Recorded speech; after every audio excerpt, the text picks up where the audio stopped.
This video is sponsored by Loupedeck. Hello friends. You often see me here in my studio/office with my camera shelves behind me. I spend a lot of my time here editing, responding to comments and emails. What you may not know is that behind you is this desk with a PC, cockpit controls, a flight yoke. It's all designed for flight simulators. This is where I play. I can fly anywhere in the world, fly different aircraft, and Raymond, of course, gets in on the action. He's been using Microsoft Flight Simulator since he was a kid. In fact, I'm always in awe of how smooth his flying is. But anyway, you might wonder at this point why I'm talking about this. I typically talk about photography on this channel, but it's because of this, the Loupedeck CT, which I am using to complement my controls in Flight Simulator right now. But you can also use it for photo and video editing and in all sorts of other ways. But let's go back to the more familiar side of my space for just a minute. You've seen me use Loupedeck consoles before. I've had the Loupedeck Plus for years. It is a purpose-built console to complement your keyboard and mouse for photo and video editing. I primarily use it with Lightroom Classic. More recently, I received the Loupedeck Live, which is a highly customizable, compact console that can be used for photo and video editing, but a whole slew of other things too. And that resulted in Raymond and I swapping this back and forth because we both wanted it. I do have full videos where I discuss how I used these two and why I love them so much, so I'll link to them in the description. You can check those out when you're done here. That brings us to this Loupedeck CT. Quite frankly, Raymond and I wanted it so that we could each have one of these smaller, more portable solutions to help us with editing and a few other tasks that we found it helpful for. We imagined that I would take the Loupedeck Live. I really like using it with my left hand while using my mouse with my right hand to speed through photo and video edits. And we thought that Raymond would take the slightly larger CT to use for photo and video editing, plus, anything else that he comes up with. So we reached out to Loupedeck to tell them our plan, and they agreed to send it and to sponsor another video. So thank you to Loupedeck for indulging Raymond and I and for sponsoring this video. Here's where things took a turn. My contact at Loupedeck said that a plugin was just released for the CT that made it compatible with Microsoft Flight Simulator. So our initial plan was immediately out the window, and the Loupedeck CT became a semi-permanent addition to our Flight Simulator desk. I imagine we'll still grab it for editing sometimes because the Loupedeck CT, like the Loupedeck Live, is just so customizable and adaptable that it's easy to go back and forth between a flight simulator over there and editing photos and video at my other end of the office. The Live and the CT are both software aware, meaning I unplug from my PC at that desk, take the Loupedeck to my other desk, plug it into my MacBook, open Lightroom, and the Loupedeck detects it and switches its controls to the Lightroom control set. This is a tool that can keep up with me. And even if you aren't into flight simulators, you may find a use for this that supports both your photography and your other passions. You can check out Loupedeck's marketplace to see the different applications that this works with, but in this video, I'll share how we've been using it with Microsoft Flight Simulator, which will give you an idea of how flexible this is and how you may use it. Okay. Let's take a closer look at my flight desk, what all of this stuff is, and how we have incorporated the Loupedeck CT. We have mostly Logitech accessories, a flight yoke, rudder pedals, and modules with buttons and knobs needed to partially recreate a cockpit. Some of these are held down with gaffer's tape, which certainly doesn't look the best, but it prevents them from tipping and sliding around on the tabletop as we use them. Maybe at some point we'll do something more permanent. We have a PC and a giant monitor. This is a Samsung 49-inch Odyssey curved monitor. The idea here is to create an immersive and accurate area that gives us the illusion that we're in an aircraft. And that brings me to the Loupedeck CT. We've placed it here, right next to the yoke, on top of the throttle and mixture controls, so we have ready access to it.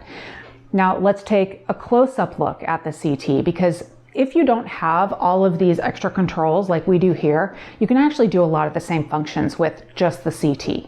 On a basic level, the Loupedeck CT is comprised of buttons and dials. You can see these two sets of buttons on the bottom. Some are square and some are round.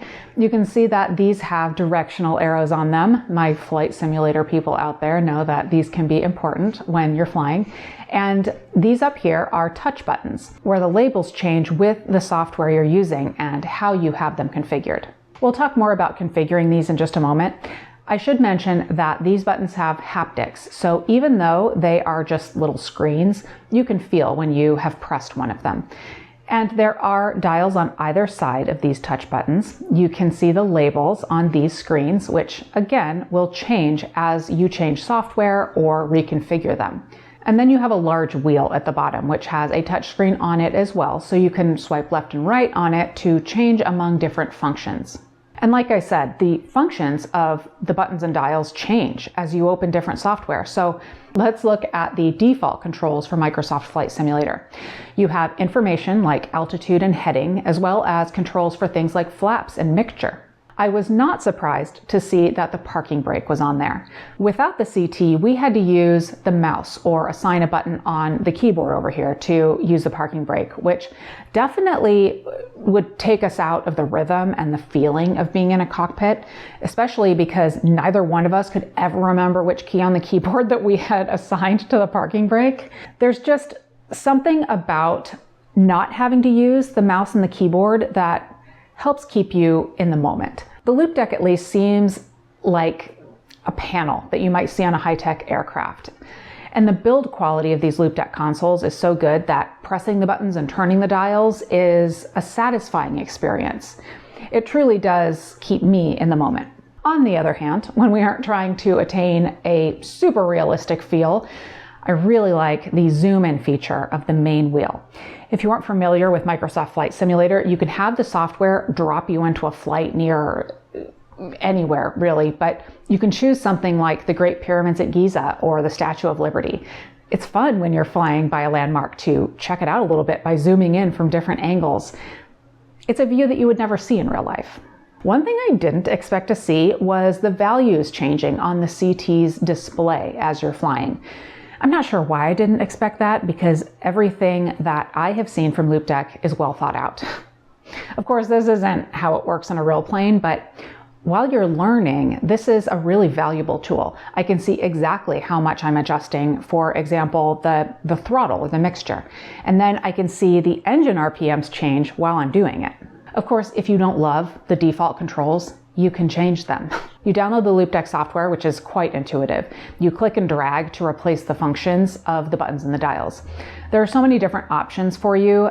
At this point, I actually haven't changed much. The only thing that I did was to disable the touch capability on the top of the main wheel, because I just kept accidentally tapping it when I wanted to use the wheel, and it would interrupt my flight. You can even have different workspaces on the CT. You can set the different number buttons to hold different sets of controls. So I could have one set of controls for when I do those drop-in fun sightseeing flights, and another for the more serious flights where I'm practicing takeoffs and landings. For example, I wouldn't need the parking brake for the sightseeing flights, but I would for the flights where I'm practicing takeoffs and landings. Now, we've only had the CT for a couple of weeks, and I assume that my preferences will change and I'll make more modifications. The Loupedeck software is just easy to open, and I can change it up and experiment and then change things back if I want. It's a lot less of a commitment than choosing a location and taping these modules down onto my table. And like I said, many of you won't have all these modules with dials and knobs. I realize that this setup is pretty wild. When Raymond and I get into something, we really get into it. But the Loupedeck CT actually is not so much a replacement, but it's a different, much more compact option so that you can feel immersed in the flight experience. You don't have to devote an entire computer and a desk to it. Again, I should say that this is a multi-purpose console. I will edit photos and videos with it. I shared more about the editing experience in my video on the Loupedeck Live. Another thing that I mentioned in that video is that I used the Live as a number pad while I was doing bookkeeping. I could do that on the CT as well. There are quite a few ways that these consoles they make my workflow more efficient. So In the description, I am linking to my other videos on the other Loupedeck consoles, as well as this Loupedeck CT on Loupedeck's website. There's a ton of information there. You can peruse the marketplace to see what other functions for this grab your interest. I want to thank Loupedeck again for sponsoring this video and also for making cool stuff that works. And thank you for watching.